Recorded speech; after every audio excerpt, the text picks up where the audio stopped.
Hello, I'm Robin. Coming up on R&B Reviews, Oz, the Great and Powerful finally hits the big screen, and it's also the first big event movie of the year.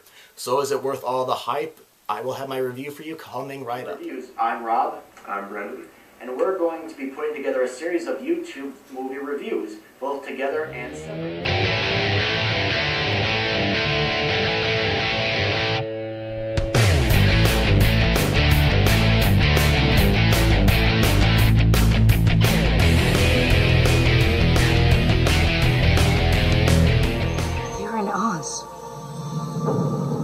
Theodore the Good Witch. Where's your broom?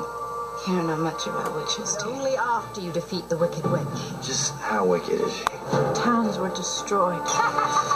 Children were orphaned. A great wizard from Kansas. I've waited for you to come and set things right. Me? Thanks for checking out this channel. The Oz and Great and Powerful comes from the Disney Studios and the producer of Alice in Wonderland, the Tim Burton film that was made a few years ago. And it was directed by Sam Raimi, who directed the Spider-Man trilogy as well as the Evil Dead films. And there's a bit of a talk about whether this movie is supposed to be a prequel to the famous book series that was written by L. Frank Baum back in the almost a century ago, or whether this is supposed to be a prequel to the famous MGM film from 1939. But personally, I think this movie is trying to be more of a prequel to the book rather than that film, although this movie does do a few of the same things as the MGM film, but we won't get into that right now.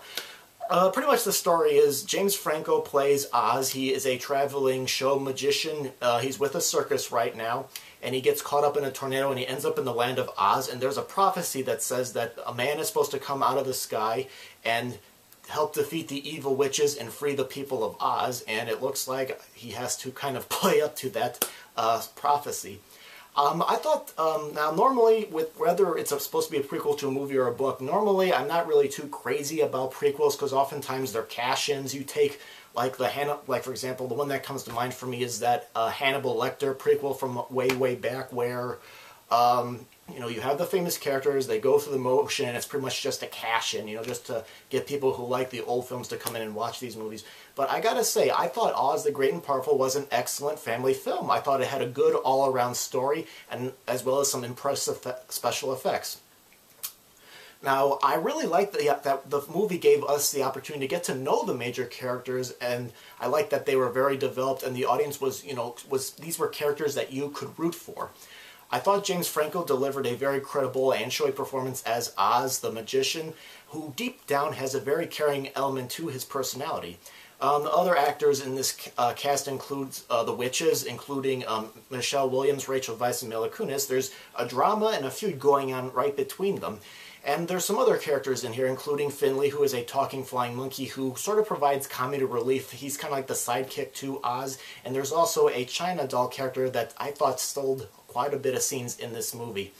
But overall, I thought Oz and Great and Powerful was a very fun movie, and I thought it was something that would be good for the entire family. A lot of these family films I've been going to oftentimes use crude humor, and they're not really that great. The characters aren't really all that developed, and you just go in there, you watch it, and then you leave, and you kind of forget about it. And then sometimes, like that Jack Frost movie that came out last winter, it's all about the special effects and not too much about the story. Here, Sam Raimi balances all that out. It's a story with a message behind it. There's some humor that's you know, family friendly. There's drama with all the characters. There's good old-fashioned scary moments for kids. Like when I was a kid, I remember there was a lot of these family films had very, you know, scary moments that you would have nightmares for years about, and it seems like there hasn't been too many of that lately. I think parents or the studio are afraid that, you know, kids, if they go see these movies and they're scared, you know, it's bad and all that stuff. But no, I think it was good here.